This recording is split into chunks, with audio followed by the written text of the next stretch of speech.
What is up, everybody? Welcome back to the channel. I know it's been a while, but I'm excited about today because the time has come for my annual template video. I think I've been making these videos for the past 3-4 years, something like that, and it's no surprise that whenever I talk about gear or sample libraries, you know, I usually get a better performance than my usual kinds of videos, and isn't that just a little sad?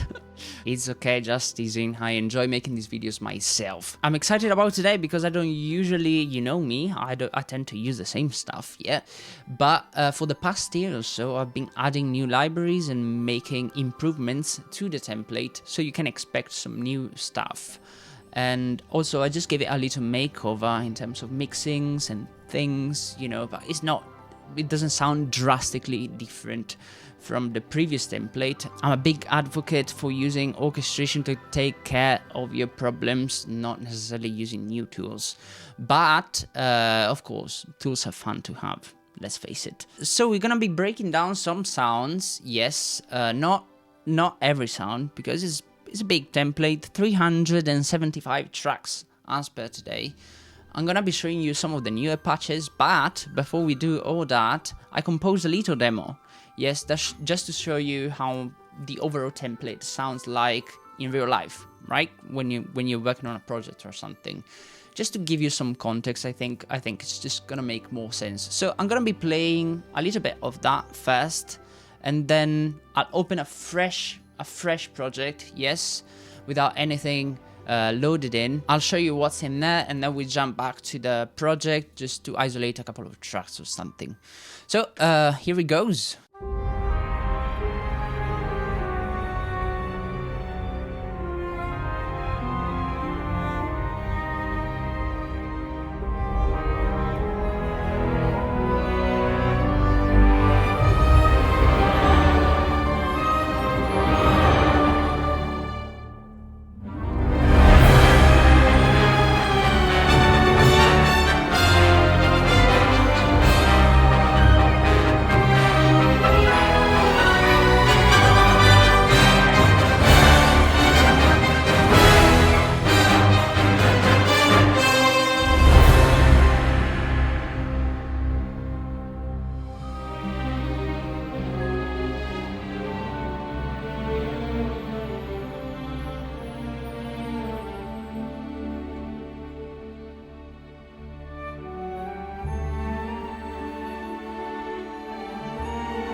Right, so I tried to demonstrate a couple of different styles, a couple of different tempos, some different dynamics as well. Hopefully it just gives you an overall idea of how the template sounds like. So I'm gonna open now a fresh project, and then we jump back right into this one at the end to isolate a couple of things. There you go. This is probably a familiar look. You're probably used to seeing my template looking like this at start. And actually, let me put my headphones on first so that we don't have any bleeding to the microphone and you can hear everything properly. Okay, so something I should point out straight away is that this video obviously is not sponsored by anybody, but I did get some of these libraries for free. This is just one of the perks, I guess, of making content on YouTube. Sometimes developers just like to reach out to you to try some stuff and show it to people. And I should say, though, that recently I got in touch with Performance Samples myself because I'm a massive fan of their work, and I was curious to try it and asked them if they wanted to be featured. So that's literally the only library that I got in touch with the developers myself. So starting from the top of the template, you see that there's a new addition, choir. Ooh.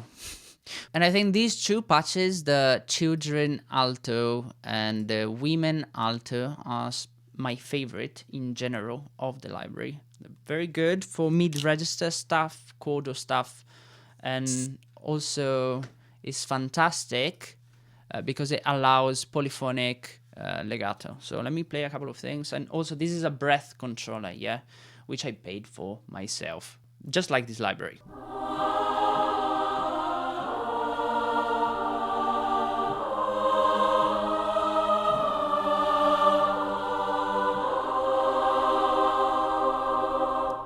It's great, just great sound.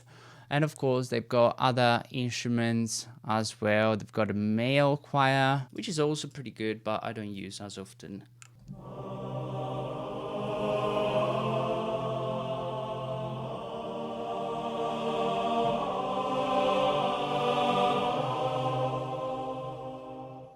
You get the idea. So that's the choir, and just scrolling down, we have cinematic, studio, woodwinds, something that you saw me using for a very long time, and I love it.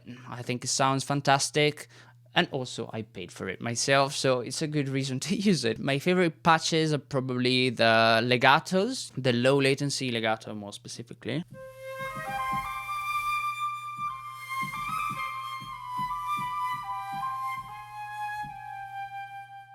So yeah, that's a pretty good legato patch, you know, very playable, very expressive, and you've got a bunch of other articulations as well, like, you know, staccato and sforzando. Very useful. And one of the things I like the most about the Cinematic Studio series libraries is that are consistent with each other. So if I'm to program a line, I can quite simply copy paste it across a bunch of different instruments, and it's gonna sound good. Actually, we can demonstrate it. I can arm a couple of different tracks and play them all simultaneously, and you see that, you know, it sounds pretty good.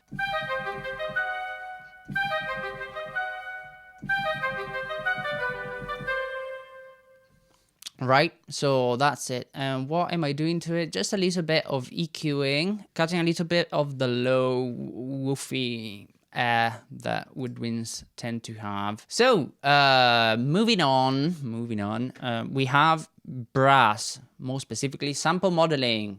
You know how much I like sample modeling. This is still one of my favorite instruments, the French horns, because they're just so playable. And ever since I got the breath controller, I mean, it's just a dream.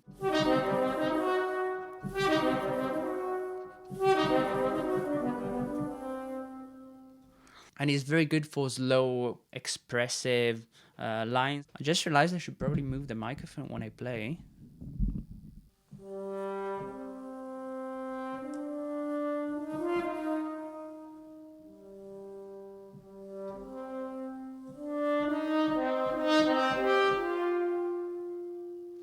One of my favorite things to do with it is like doing chordal accompaniments. Maybe we can give that a try now.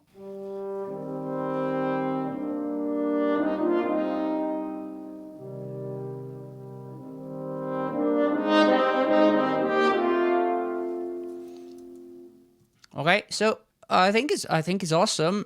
Just keep in mind I literally spent only a couple of minutes on this. And with sample modeling, the trick is usually just adding a little bit variation, right? So you see that I kind of pulled some of the dynamics a little bit, and I kind of moved some of the notes around just to give the impression of 3 different performances. But if I were to perform each single line, you know, myself, is going to sound like a tone better. It's going to sound like a horn section, which is not something that every library is able to pull off. I mean, the simple fact of having 4 solo patches alone, you know, is just great in general, because generally speaking, libraries like, for example, Cinematic Studio Brass with 4 or 6 players and a solo patch. So what we have here is we don't have any ensemble patches at all. We're not able to play polyphonically, so we can't play chords, but we have 4 different solo patches. The downside of the library, and I've talked about it many times, is that you have to do a lot of tweaking to make it sound the way you like it. So this is how it sounds like out of the box if I disable every effect I put to it.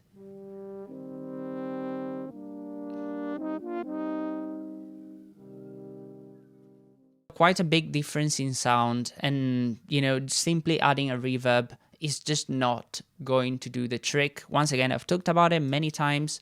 I'm gonna disable everything but the reverb. Here's what you get. You just get a little bit of depth, but not nearly the depth you need to make it sit within, you know, an orchestral ensemble, right? Where the horns are sitting basically in the back and a little bit to the left. So what I've done to it is just a little bit of EQ, right? These are essentially the same kind of curves you saw me using the last time. I think I said in the previous video that I was scared of touching them because I really like the sound. Yeah, it's basically the same kind of treatment. So a little bit of EQ, and then I have a directional mixer just to kind of push the horns a little bit to the left, and 7 heaven 100% mixed in to basically create some early reflections and just give it a little bit of depth, and with a 1 second decay, which is a little bit of a tail, but is not necessarily a long one, and that's actually quite important because I want to handle the tail of the reverb separately. In other words, I wanna send to the horns, or to the brass in general, the same tail that I have across the whole of the orchestra. So that's 7 heaven, and then I have some post EQ, some wild curves. Took me a while to find these settings, and on the overall output I have other effects as well. Just a gain plugin plus 12 decibels, then Galfos to basically even out the frequency spectrum and make it feel more like a line. Some more EQing, and then Exciter, which basically does nothing. Yeah, I could remove this. In terms of reverb, I have a send to the individual instruments, you know, that goes to a medium hall, 1 second, right? I mean, I should say small hall. This is just to push it a little bit further back in the room. And then I have some overall sends as well. It just makes it a little bit more ambient, but the purpose of these sends is not really, you know, creating depth, but you know, blending this library with the rest of the other libraries that I have in the template and make the overall tail consistent, basically. Yeah, so that's the idea. The trumpets are once again sample modeling, but I don't know, maybe it's my own treatment. I don't think they sound as good as the horns, so as a result I don't use them as often. So here's how they sound like. I just moved the regions up an octave. There's something weird going on with the vibrato on the first trumpet. The problem with vibrato on trumpets is that if you go overboard with it, it kind of sounds like a mariachi band.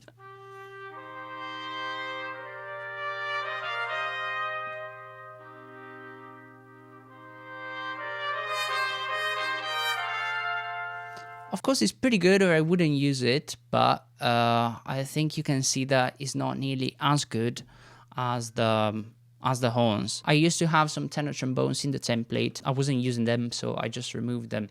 So moving on to the next stack, we have like a general, you know, brass, you know, stack. The reason why I separated sample modeling is because it needs to have a very specific treatment, right? The rest of the brass are all included within the same stack. So what I have in this is basically Cinematic Studio Brass, which is fantastic, and I bought myself. And yeah, I mean, I like it. I think it sounds great, don't get me wrong, but it's not quite as playable as Cinematic Studio Woodwinds and Cinematic Studio Strings. So I tend to kind of gravitate towards other things. I really like the shorts, I can tell you that, but other patches, I don't know. For example, the legato, it does sound pretty good, but I just never got used to playing it because of the latency.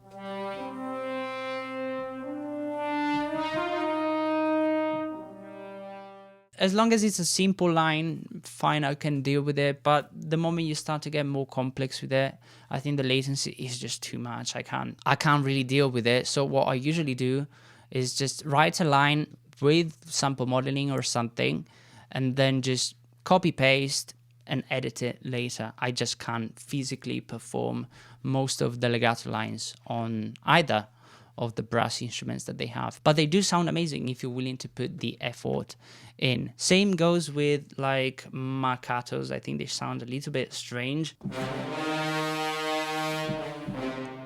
I mean, I suppose it's fine, but I don't find it nearly as playable as performance samples, for example. So this is Angry Brass for comparison.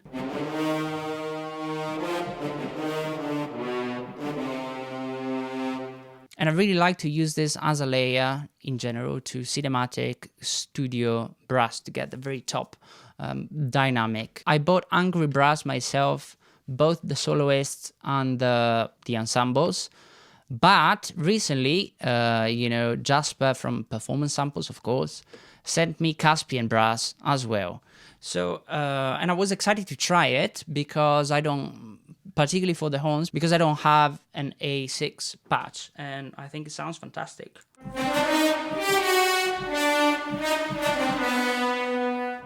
I mean, I think it's just great. I think it's a great sound. From my understanding, this library has more dynamics than say, Angry Brass, which is literally only a triple forte or something. So I think it just works great, even just by itself. I really like to use this for more bombastic moments. Obviously, these are not very good, for like a soft underscore-y kind of thing, right? Because they have that bassiness to the sound. But yeah, it's good to have versatility within the template. And moving on from the horns, trumpets and trombones and tuba is basically the same things, right? Cinematic studio brass and Angry Brass and some Caspian. So that was brass. I should talk about the mixing a little bit. What have I done? I mean, just regular stuff you would expect. A little bit of EQing. So these are the trumpets. I'm cutting a little bit over here just because I want to push them a little bit further back into the room. And also, I should mention that the angry trumpets are very, very bright. So yeah, very bright. But yeah, generally speaking, what I tend to do is a little bit of EQing on, different sample libraries, right? Before we move on from brass, I just want to play you something I really like. So this is tuba and bass trombones A3, right, from Angry Brass.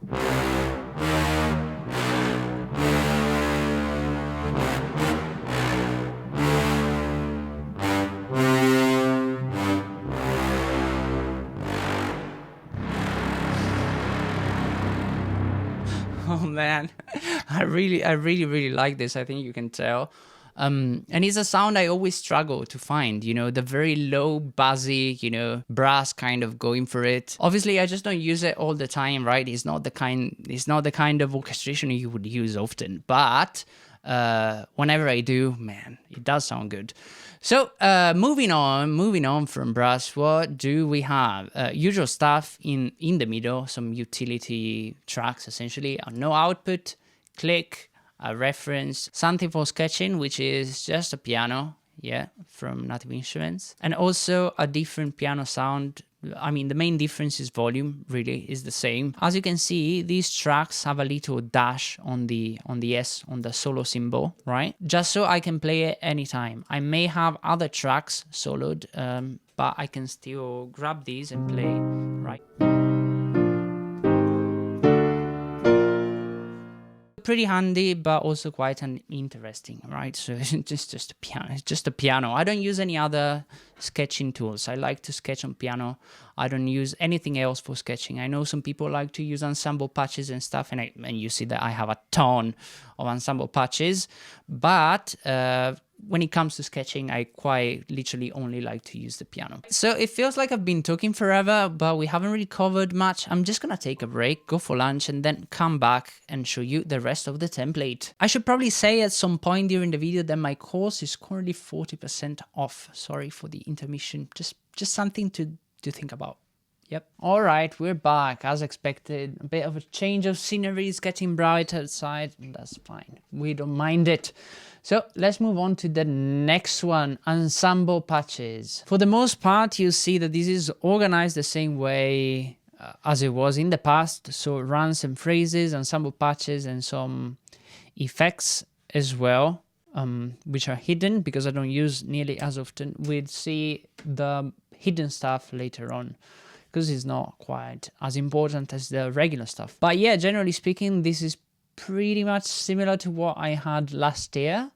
I kind of split it further. I'm still using Woodwinds for runs because it sounds fantastic, right? Everybody loves it.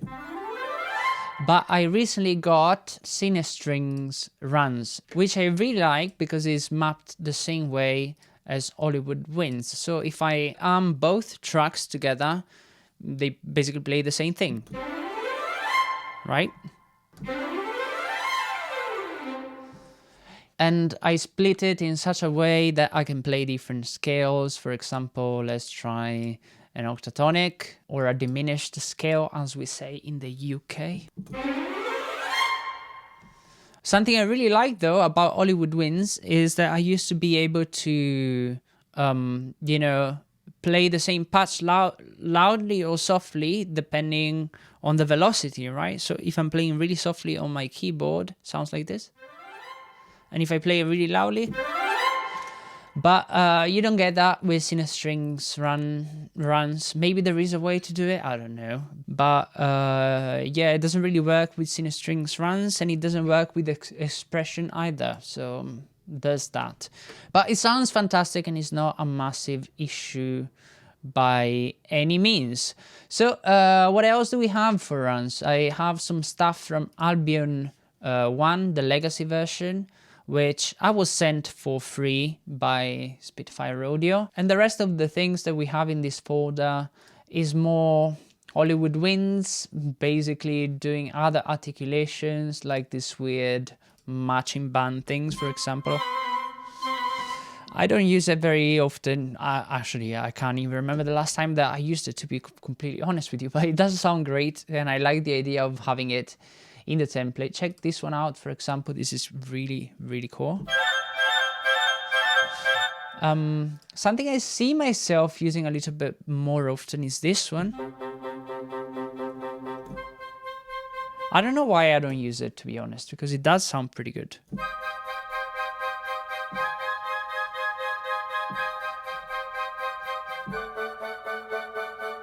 You didn't see me what I was playing, but I was just basically holding down a chord, right? And it just does repetitions automatically. And the other things in this folder is basically just a couple of instruments that I made myself and I talked about last year, right? So this is some measured trios.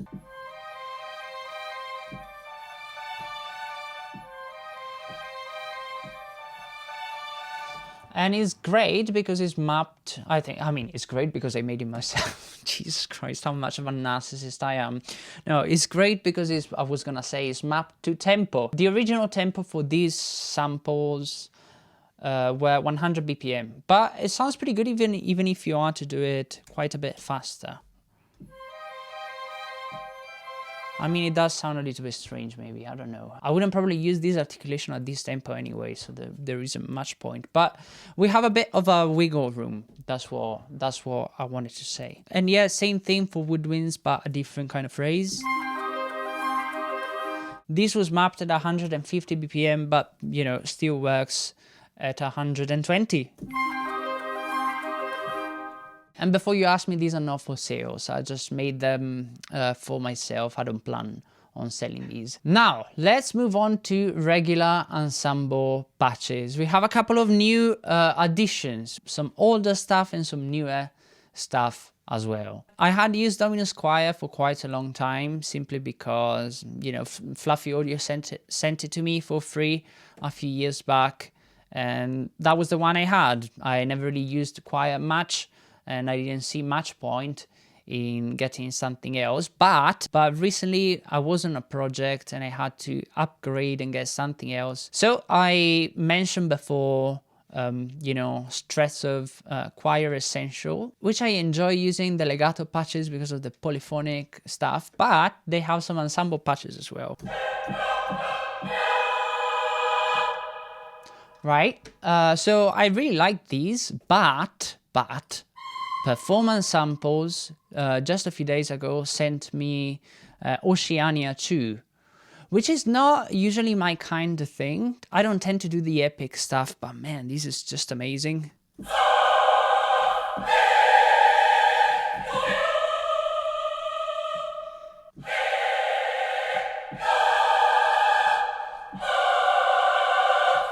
I mean, this is just incredible, but it's, you know, it's a very specific kind of style of music as well. But I like it. I really like it. And I do see myself using it more and more often in the future. And I haven't done much to these libraries in terms of mixing. I just kind of cut a little bit of the mids, boosted some of the highs, and kind of gave it more reverb, right? Because, sorry, because you want choir to sit further back in the room, right? So I just kind of made it sound more distant.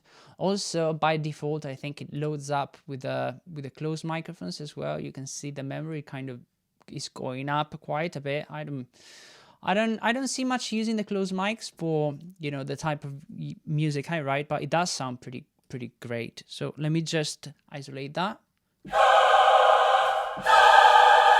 So it adds a lot of power to the samples. Also, last thing about Oceania 2, I really appreciate that every time you play something, right?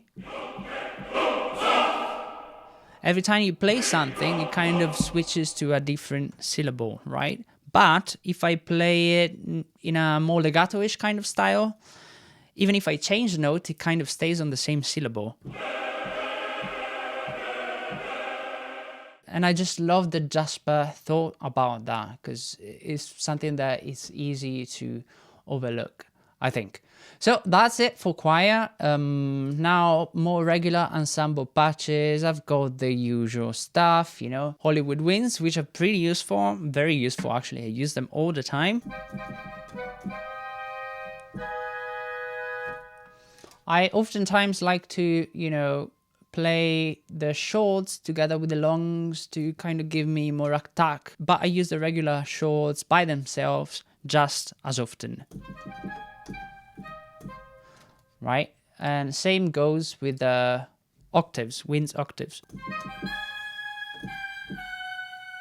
I think these sound fantastic, and I like to use them often in combination with, you know, my Cinematic Studio Woodwinds, but sometimes by themselves as well. So what else do we have? Usual stuff, you know, Bernard Herrmann Composer Toolkit that Spitfire sent me for free a few years back. Right, I think it sounds pretty good, and I like this for different combinations. I don't use them as often, to be honest, as, you know, the Woodwinds Cinesamples, but these do allow me different combinations of instruments. For example, these are flutes and piccolos, and then I have flutes and clarinets in octaves as well. If I don't quite feel like having as big of a sound as you would get with like a proper, like a pure ensemble patch. And also one of the reasons why I love using some of these ensemble patches to layer my main library, which is Cinematic Studio Series, is just to basically thicken up the sounds with some real recording ensembles. Because, for example, if I'm to grab like a piccolo and a flute from, you know, Cinematic Studio Woodwinds, I mean, it sounds good, of course, but the flute and the piccolo were recorded together, so they interact with each other in a very different way than if you were to grab two actual recorded ensembles, right? And the moment you put them together, you kind of get the best of both. And similarly, I have other patches from Albion Legacy, the very first one, that allow me to achieve a similar kind of effect. This was sent to me by Spitfire for free.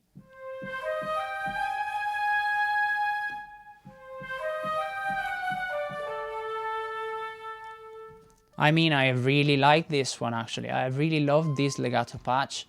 And I believe it's all winds playing together in unison, which is an orchestration that I use pretty often.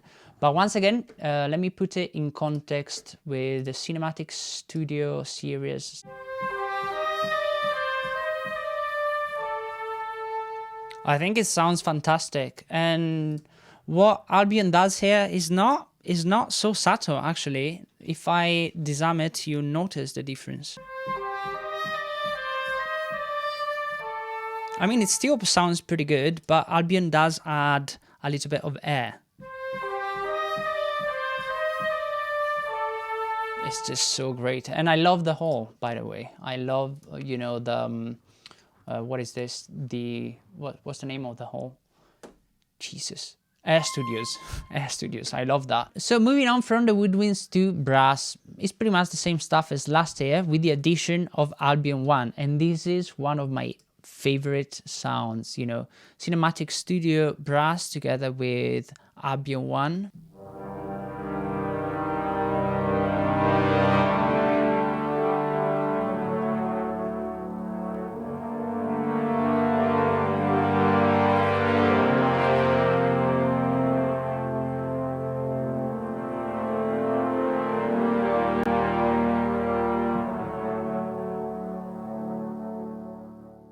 So this has really become one of my go-to sounds recently. Whenever you hear like a brass kind of paddy accompaniment in the background, is that, you know, is Cinematic Studio brass together with Albion 1. There's other patches as well, like these, you know, horns and trumpets playing in octaves, which is quite useful.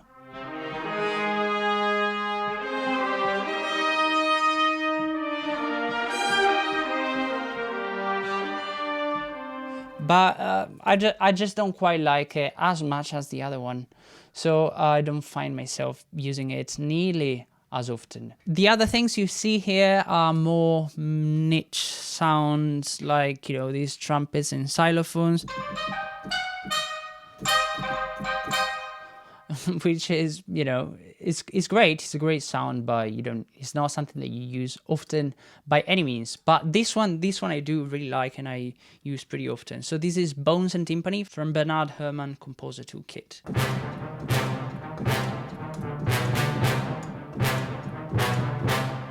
Right, pretty cool. Also this one, I really like this one actually. I never use it for some reason, but I think I just forget that I have it. So this is low strings and horns.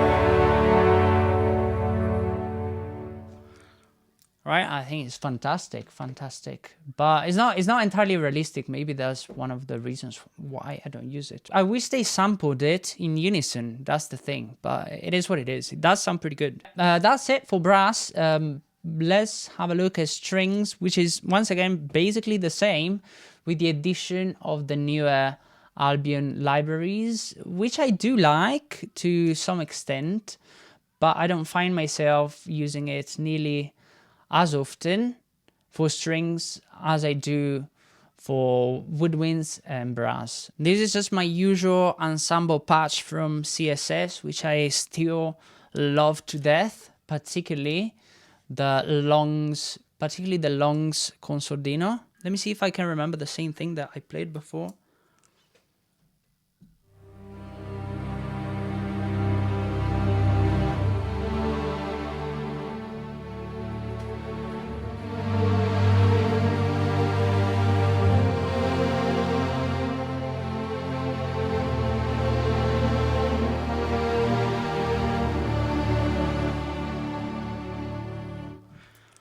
I mean, it's just incredible, yeah. But also, new addition to the template is Performance Samples Pacific, which was sent to me by Performance Samples for free. We'll be going into more details on, you know, Pacific strings later once we get to the strings, but for now, check these out. Basically, it's called Whisper Sustains, which I think is basically like some sort of flautando or sul tasto, but played without vibrato. It's just incredible. Have a listen to this.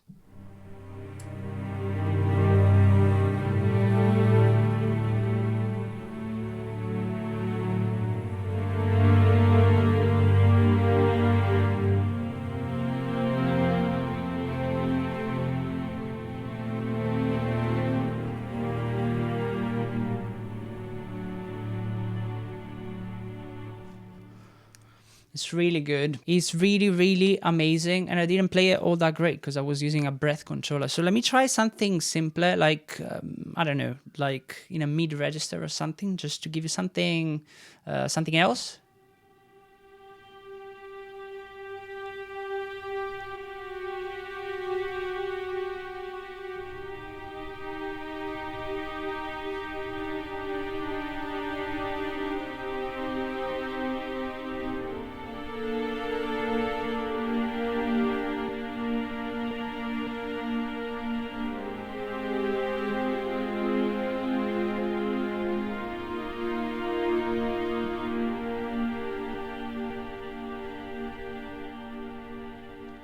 I really like this, man. Like you don't need to do much with this. It's such an inspiring, you know, patch to play. You've got a composition right there without any effort whatsoever. I should probably stop praising home performance samples, but it's that good. Trust me on that. What else do we have here? These string marcatos from Pacific Strings as well.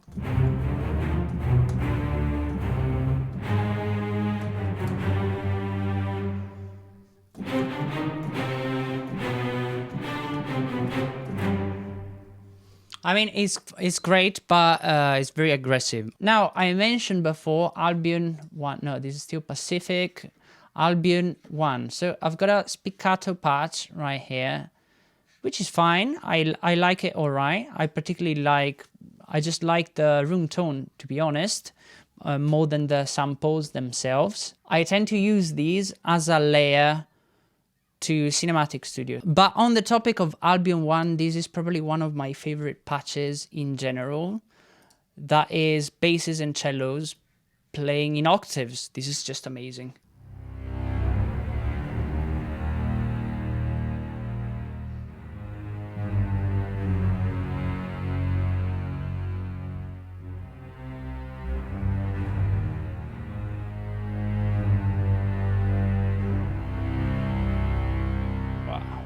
That's amazing. I love that.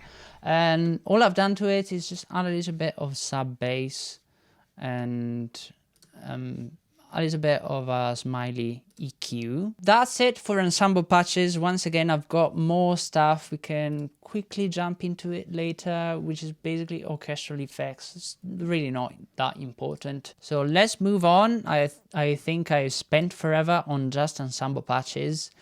Let's talk about untuned percussion. So these are divided in 4, just like last year: low percussion, high percussion, metals, and effects that are hidden. For the low percussion, it's basically the same, just Cineperc, which I bought myself, but also these Easter Island hits from Albion 1. These are just the most incredible low hits.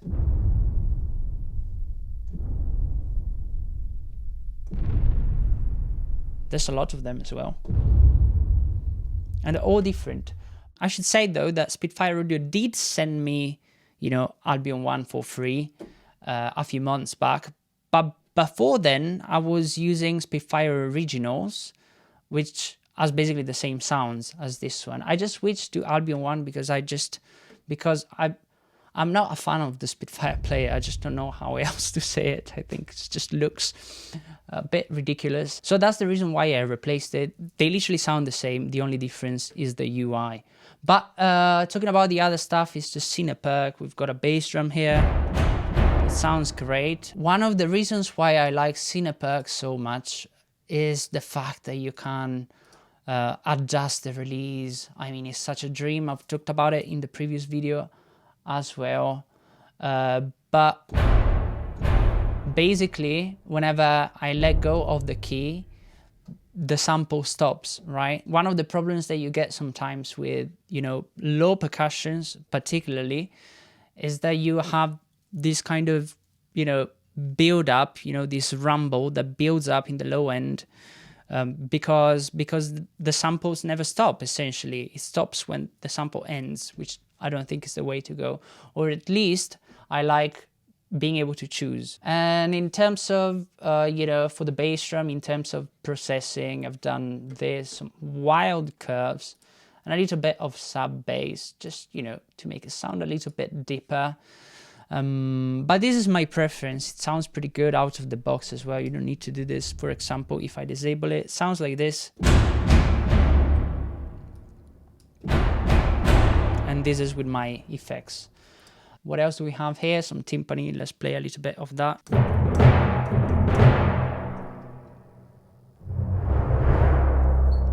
I mean, usual stuff. It's nothing particularly, you know, there's nothing particularly groundbreaking about it. Also, what I like about Cineperk, which did I say? Yes, I did say that I bought it myself. It has all the percussion instruments you'll ever need. I mean, look at this. This is crazy. Go into a bunch of ethnic ones. I mean, most of these I don't even know what they are, to be honest.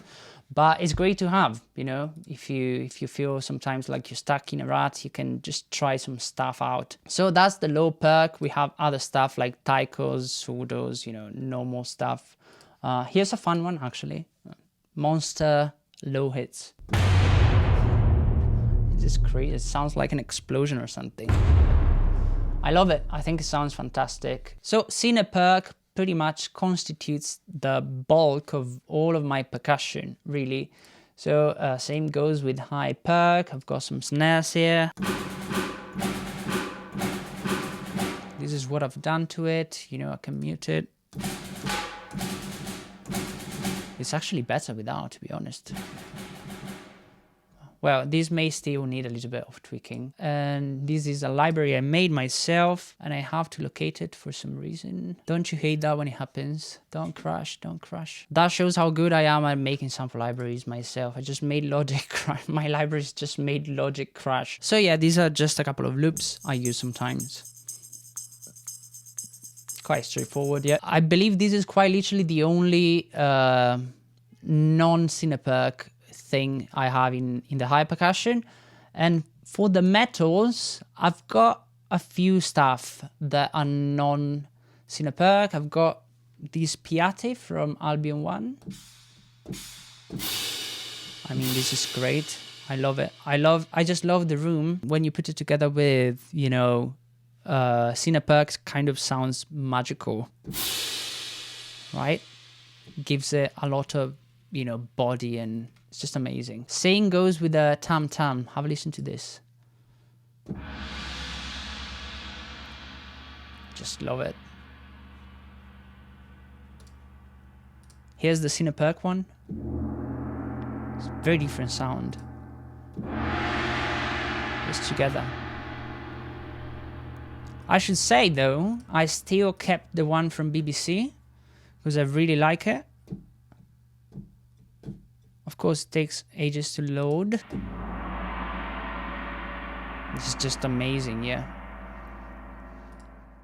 I think Spitfire is very good at making, you know, percussion or these ambient-like kinds of sounds. But yeah, I mean, in general, you get the idea. It's just mostly Cineperk with a couple of add-ons here and there. Once again, for the Mallets, it's just Cineperk. This is the Glock. Here's some bells, tubular bells, really like these. The low chimes are amazing.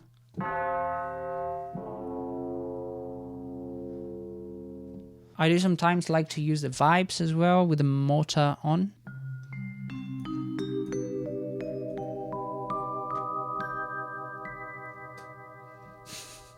It's cool. I haven't really done much to them, just a couple of EQs on quite literally only the tubular bells and the glockenspiel, because these are the ones I use, you know, more often. Yes, I'm using a different mix, not the default one, because I think that the default mix was sounding a little bit too close for my taste. Same goes with the tubular bells. Now, Harp and Celeste. If you've been following me for quite a bit, you know that I used to use, you know, Harp, BBC Harp and BBC Celeste. I was never like 100%, you know, happy with it, but you know, I still have both in the template, but I just, to be honest, I just don't really use them anymore. I left them in as a safety net, but I've mostly been using Cine Harps. I bought it myself.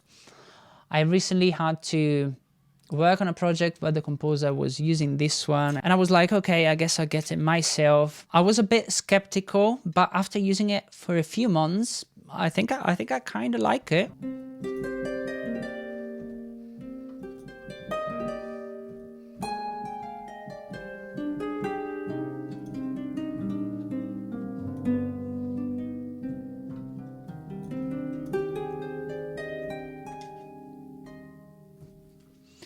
Yeah, I think it sounds pretty good. For reference, here's BBC.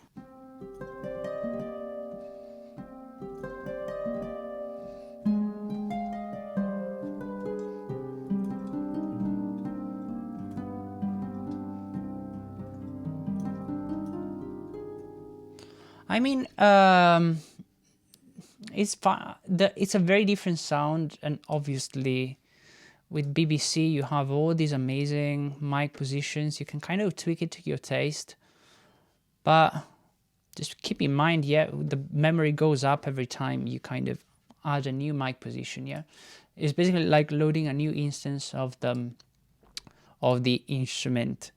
The main difference between the two is that BBC does not allow you to play with a sustain pedal, which can get sometimes a little bit in the way, particularly when you do glissandos and such. But also something I really like about the Cine Harp is this perspective mic.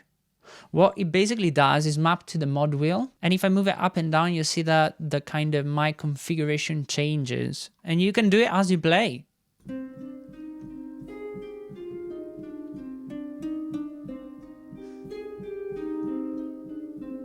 I mean, I think it's a very clever idea, because particularly with an instrument like harp, sometimes you do want it to sit in the background, and some other times you do want it to kind of be more prominent, and this kind of makes it very intuitive to basically mix it on the go as you're composing. So yeah, that's what I've been using recently. There are other patches as well, which I do use sometimes, like this glissandi patch, for example. I just can't wrap my head around how this works with the scales and stuff. Like, I don't, maybe I'm dumb. Don't take this as this library is hard to use, because it's not. Maybe I'm just dumb. If I don't get it straight away, I just don't get it, you know? I'm that kind of guy. Most of the times, if I'm composing, I just can't be bothered to figure it out. Probably one of the reasons why I'm confused about this instrument is because I'm used to Cine strings runs and Cine winds, Woodwinds runs, and this is different. So if you have a look at this, the blue ones are basically the ones that change the scale. No, that change the key, and the red ones, the lower ones, are the ones that change the scale, right? But with Cine string runs, you basically change the scale with the lower keys, so it's swapped, and I get confused, and I get frustrated, and I just can't be bothered most of the times. I know it takes, you know, literally half a minute to figure it out, but that's the way I am. So that's glissandos. I have another patch here from Cine Harps that is this bispigliando, which is fantastic.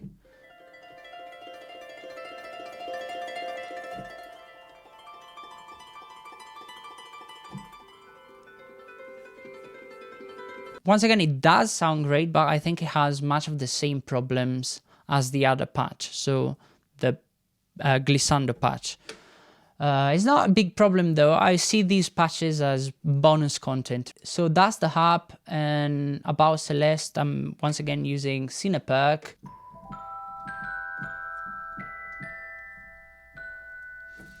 And you see that I have a transposer, modifier here on the track.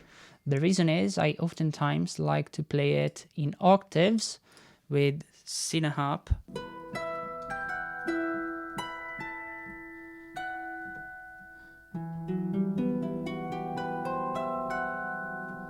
I think they sound fantastic. Pianos is basically the same thing as last year. I'm still using Noir, which I bought myself.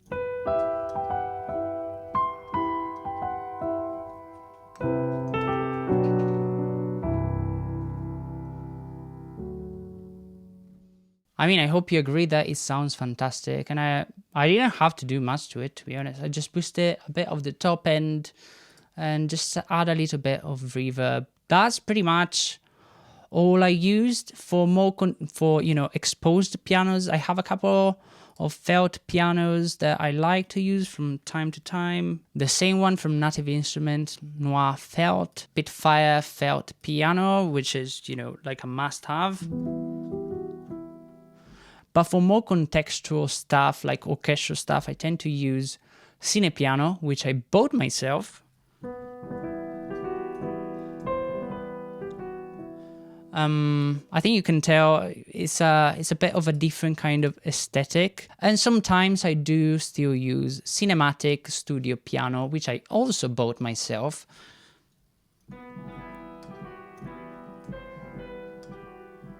So this is quite a bit brighter and quite a bit more distant, but it's a sound that is useful to have. And of course, being from the same, sampled in the same room as the other Cinematic Studio libraries I have within the template, that means that they blend very well together. So yeah, that's it for piano. One of the add-ons, the only different one is probably this one from Albion.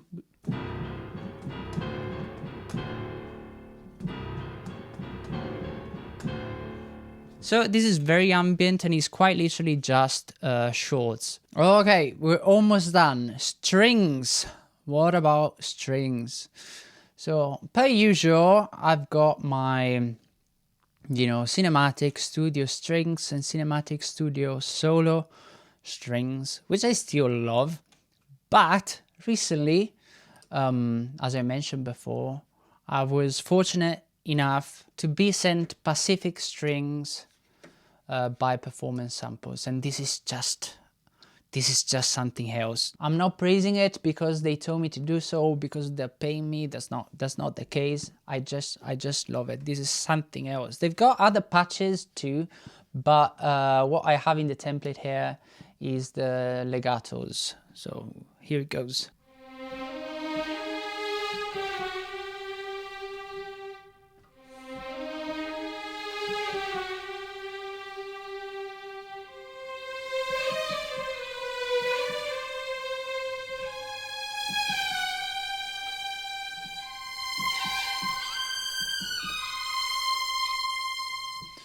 This is such a dream and is quite a bit more playable than CSS, and I couldn't be more happy. I haven't really done anything to it. I just, moved a little bit of the closed mics to the left.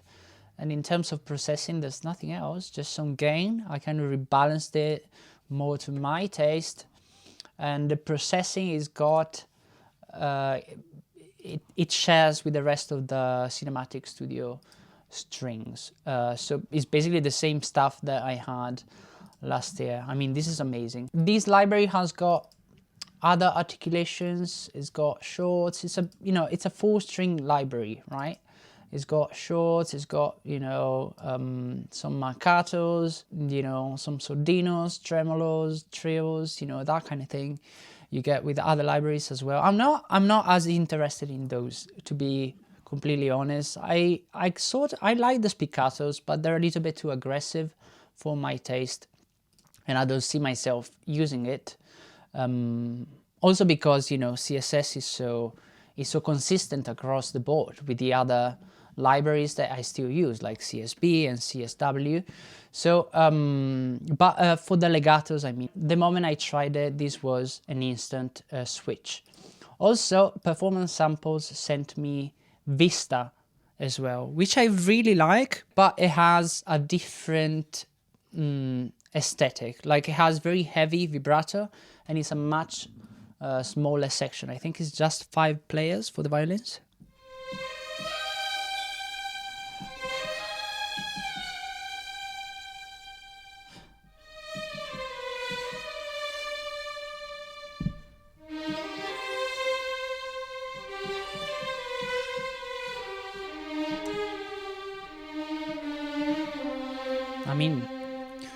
I mean, they're both so good. I still can't quite wrap my head around it. I don't know which one I like the most. They sound very good together as well.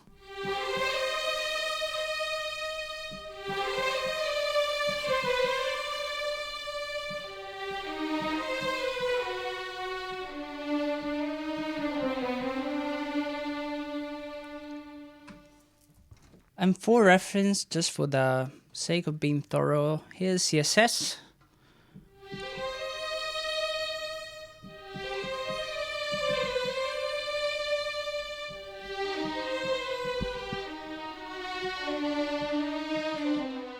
I mean, it's great. I still like it, obviously. My really minor complaint about this, which I talked about before as well, is the latency.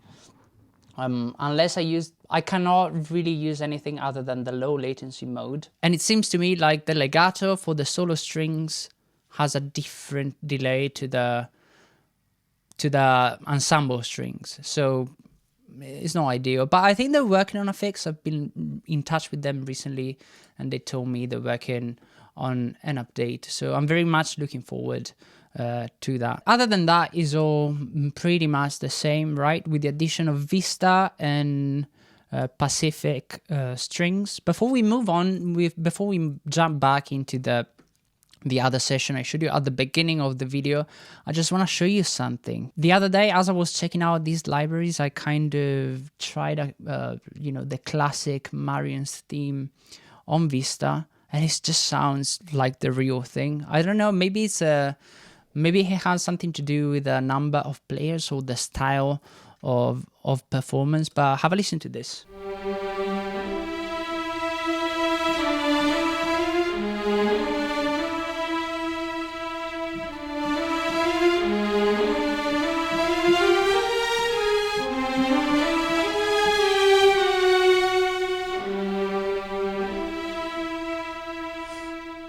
I mean, this is ridiculously good. Like, even without any editing, you know, one take, you're done. Literally, you're done. Compared to the endless tweaking I was used to, it's just, yeah, you know, I don't think there's anything more to say. Right, so very quickly, I mentioned before having some stuff hidden within the template, and we said we would talk about some of the orchestral effects. It's mostly Albion 1, you know, the legacy version.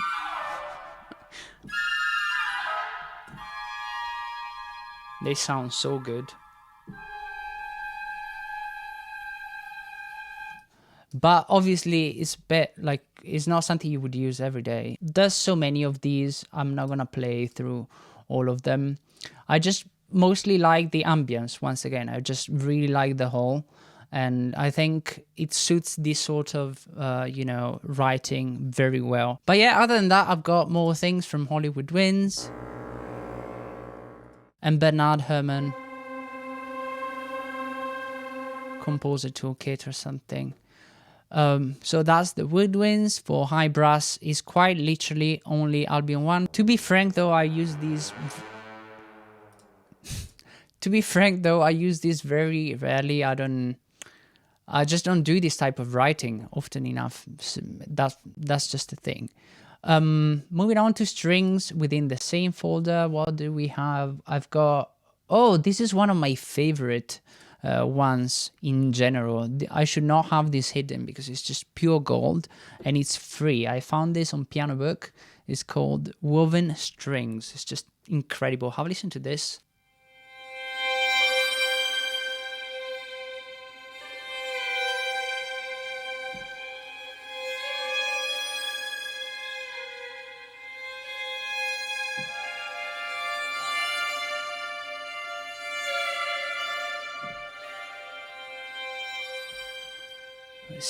It's so amazing, very inspiring to play as well. I really love this. And similarly, I think it's the same guy developing the same samples. I found these flute and violin waves, which I really like as well.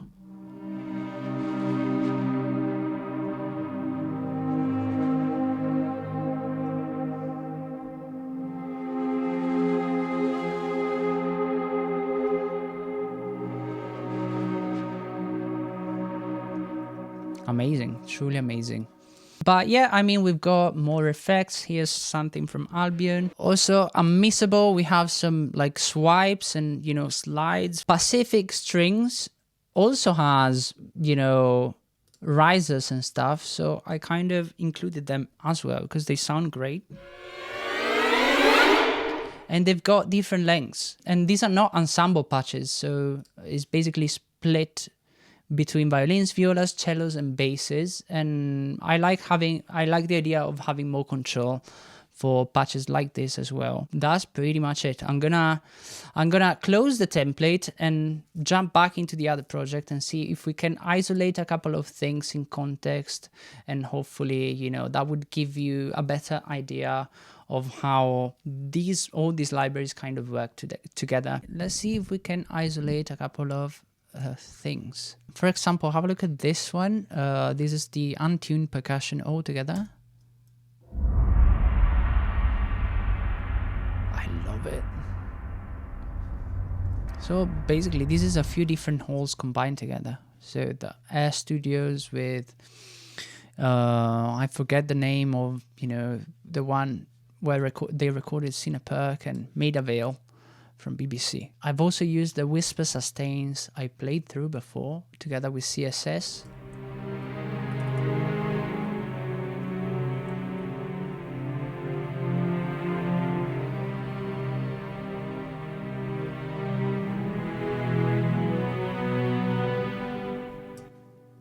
But I think what probably most people are going to be interested in is the brass, right? So let me just isolate a couple of the more bombastic moments, like this one, for example.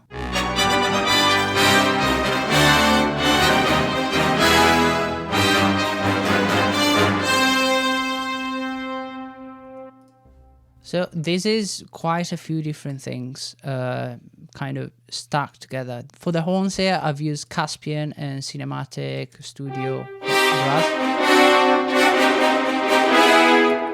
For the trumpets is, you know, Angry Trumpets and Cinematic Studio Brass. Trombones is once again Caspian and Cinematic Studio Brass.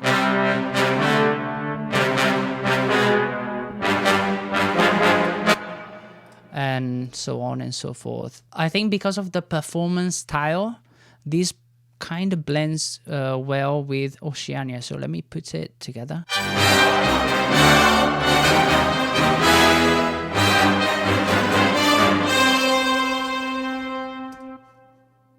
I really like it. I really like this sound. But let's mute the brass for a second. Let's have a listen to the rest.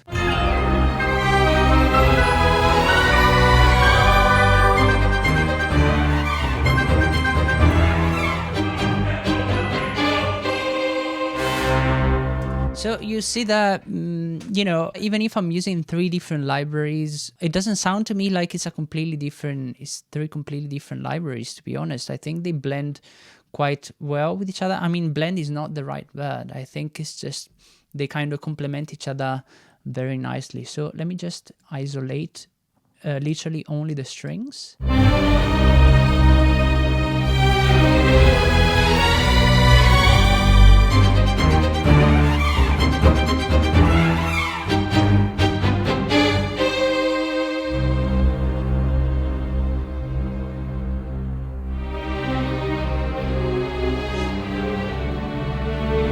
I mean, maybe it's because of the fact that they share a lot of the same processing, all these libraries, but I don't know about you, but I cannot really, if I didn't know, I couldn't really tell. I think this is great because this allows me to basically pick the patch from the library that I like the most without having to concern myself too much on whether it kind of fits the template or not. And for the second half of the thing, I kind of used, particularly for strings, that was the biggest challenge, right? Because that's what's been new mostly about the template. You know, I've used a couple of different, I tried to switch from Vista to Pacific and Cinematic Studio Strings to basically, you know, demonstrate how it sounds like. So let me have I'm just gonna isolate the strings.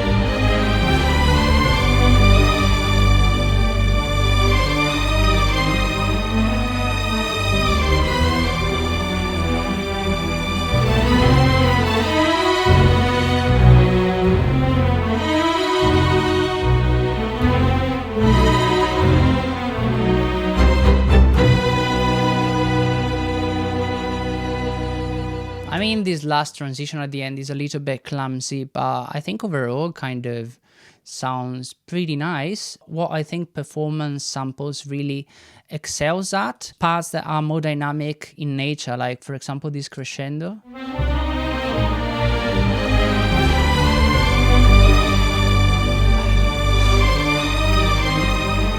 Man, Jesus Christ. I mean, that's amazing. Honestly, I've never been able to achieve these sorts of things before. I think, you know, Cinematic Studio stuff does an okay job, but, you know, keep in mind that these libraries, you know, Pacific Strings have like 9 dynamic layers, which is twice as many as, you know, Cinematic Studio Strings or something. I don't know. I may be wrong about this. But when you put it in context with the rest of the track, with the percussion and everything, it just sounds flawless to me.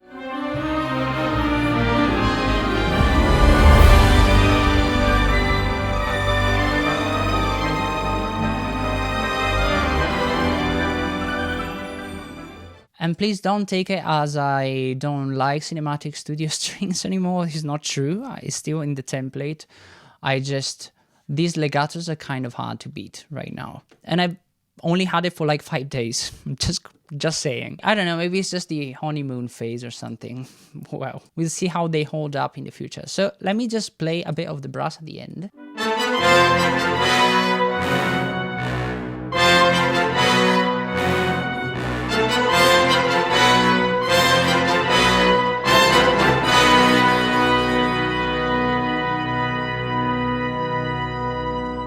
So it's a combination of a few things. At the beginning, it's quite literally only sample modeling and Cinematic Studio Brass, but at the end, as I wanted to add, you know, that extra kind of layer for the last couple of stabs or something, I just added Caspian and, you know, Angry Brass. I think it was a little bit too much at the beginning. I didn't want this part to be too excessive at the beginning of the section, but it works great later. And here's the thing I tried to demonstrate before. Angry, you know, trombones and tuba. Have a listen to this.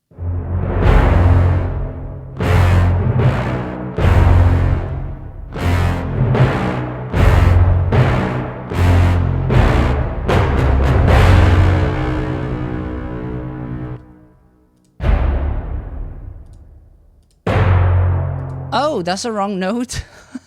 On the last chord, that's embarrassing. Okay, let's pretend that did not happen. But yeah, I don't know how much else I have to say about, you know, these samples themselves.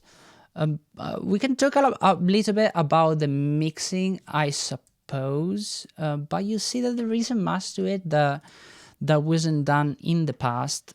I think probably the biggest difference is this Fresh Air plugin, which I use on strings. It kind of adds a little bit of sparkle, you know, a little bit of top end.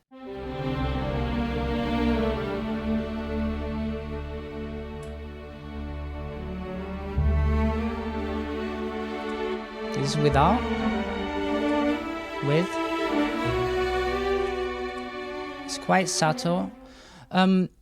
You have to be really careful though if you use, for example, a lot of CSS, because the moment you start to boost the top end, you kind of start to introduce quite a bit of hiss into, you know, the music, which is not ideal. The problem with having noise like that is not just the noise itself, but is the fact that when you stop using strings, for example, the noise stops, right?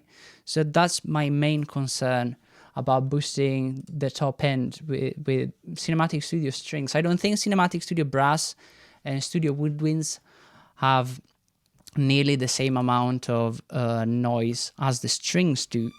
But yeah, what I'm doing to, you know, these libraries, pretty much the same thing you saw me doing in the past. Nothing completely groundbreaking or anything, just a bit of EQ. Here's the shapes. You can take a screenshot if you like. I've got Galfos here, which I said I would talk about. I'm not sure I completely understand how it does what it does. I think it kind of tries to flatten out the frequency spectrum and make it more so that everything is even, right, to the middle. And the problem with this plugin is that it adds quite a bit of brightness. So you see that I removed it from within the plugin, and what this band does is basically just makes it so that the plugin is not affecting the top end, because once again I don't want to introduce too much hiss. So that's Galfos. What I have over here is some saturation. This is a free plugin as well. Just adding a little bit of saturation to kind of blend the libraries together. That doesn't hurt. And Fresh Air, which is also free. And you see that what I'm doing to the brass is quite similar. Interestingly, I'm not too concerned about Galfos affecting the top end in brass, because it doesn't have the same hiss as strings, like I mentioned. But yeah, it's pretty much the same settings. Some minor EQ adjustments here. You know, nothing too crazy. Saturation, just like we had on strings, and a little bit of compression just to tame the brass a little bit. You see that this is not compressing more than 2 or 3 decibel at the time.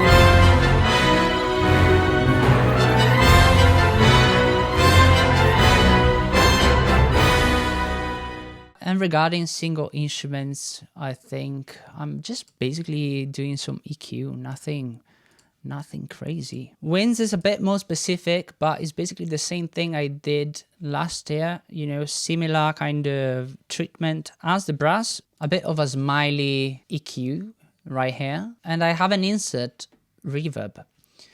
And this is just to give Woodwinds a little bit more depth, right? We talked about that. If you're just using sends, it doesn't quite work the same way. We talked about the choir. It's just mostly EQ and a little bit of, you know, reverb.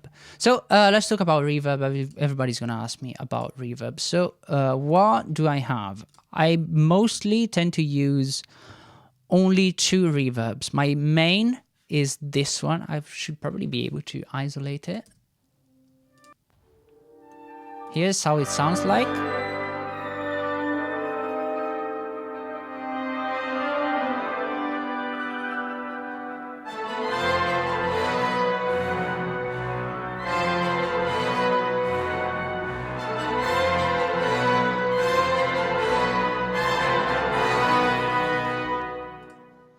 I think I just started from one of the presets in cinematic rooms, the score stage preset.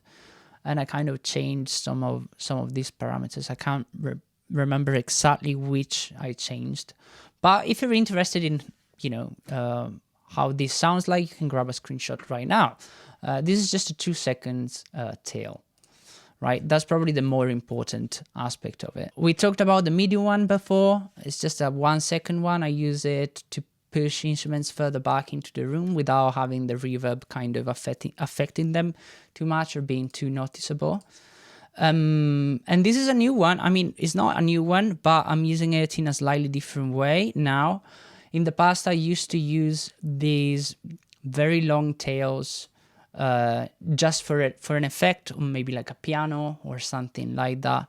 But I've been experimenting a little bit of using it in small amounts for the orchestra sections as well, and I really like what it does to them. I think it makes the overall music a little bit more ambient. I don't quite know how to describe it. It's just, I don't know, more washy maybe makes it worse. That's what it does. So let me see if I can isolate it.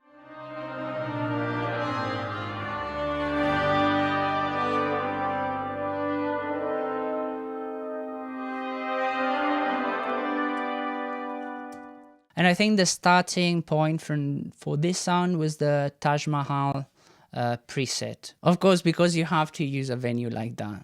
I mean, it's not a venue, but you know what I mean. And what about the output track? On the output track, once again, we have an instance of Galfos.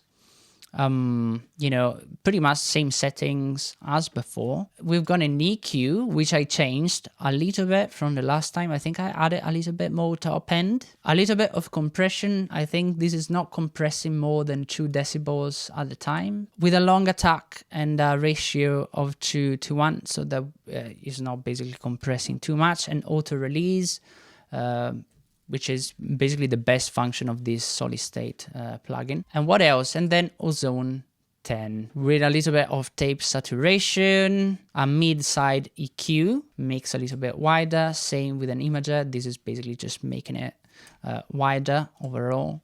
An exciter, you know, just to add a little bit more saturation. Again, just gel all these parts together. And then a maximizer and a limiter, which are basically just 2 compressors. So let me show you how much this plugin does. I can just gain match and then bypass the plugin. You see that it doesn't do anything too invasive or anything like that.